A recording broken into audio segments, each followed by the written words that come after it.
నమస్తే అన్న, అందరికీ నమస్కారం. ప్రస్తుతం కువైట్లో సరాయత్ సీజన్ అయితే కొనసాగుతూ ఉంది. అలాగే ఈ యొక్క సీజన్లో మనం చూసుకుంటే ఆకస్మికంగా వర్షాలు వస్తాయి, దుమ్ము తుఫానులు వస్తాయి. అలాగే ఉదయం వేడిగా ఉంటే రాత్రిపూట చల్లగా ఉంటుందని చెప్పేసి ప్రస్తుతం కువైట్ దేశం చలికాలం నుంచి వేసవికాలం ఎండాకాలంలోకి అడుగు పెడుతూ ఉందని చెప్పేసి ఈ యొక్క సంధికాలంలో కువైట్లో వాతావరణ పరిస్థితులు అస్థిరంగా ఉంటాయని చెప్పేసి వాతావరణ శాఖ మరియు వాతావరణ శాస్త్రవేత్తలు తెలుపుతూ ఉన్నారు.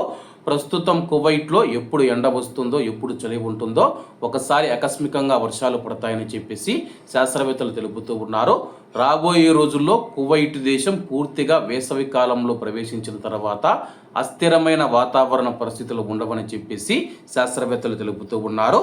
తాజాగా కువైట్ వాతావరణ శాస్త్రవేత్త కువైట్ దేశం వారాంతంలో ఉరుములు మరియు మెరుపులతో కూడిన వర్షం పడుతూ ఉందని చెప్పేసి, అలాగే వర్షాలు మనం చూసుకుంటే అస్థిరమైన వాతావరణ పరిస్థితులు బుధవారం ఈరోజు సాయంత్రం నుంచి ప్రారంభమవుతాయని చెప్పేసి, గురువారం మరియు శుక్రవారం కువైట్లోని పలు ప్రాంతాలలో తేలికపాటి నుంచి మోస్తారు వర్షాలు కురుస్తాయని చెప్పేసి, శనివారం నుంచి మళ్ళా కువైట్లో వాతావరణం మెరుగుపడుతుందని చెప్పి ఆయన తెలిపారు.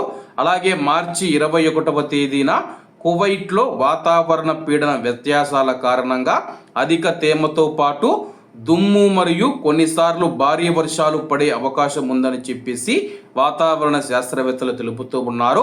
అస్థిరమైన వాతావరణం కారణంగా కువైట్లో ఇటువంటి పరిస్థితులు ఏర్పడుతూ ఉన్నాయని చెప్పేసి కువైట్లో ఉన్న ప్రజలు ఈ యొక్క విషయాన్ని గమనించగలరు. ఎందుకంటే కానీ గురువారం శుక్రవారం కువైట్లోని కొన్ని ప్రాంతాలలో మాత్రమే భారీ వర్షాలు కురిసే అవకాశం ఉంటే మరికొన్ని ప్రాంతాలలో తేలికపాటి వర్షాలు కురిసే అవకాశం ఉంది.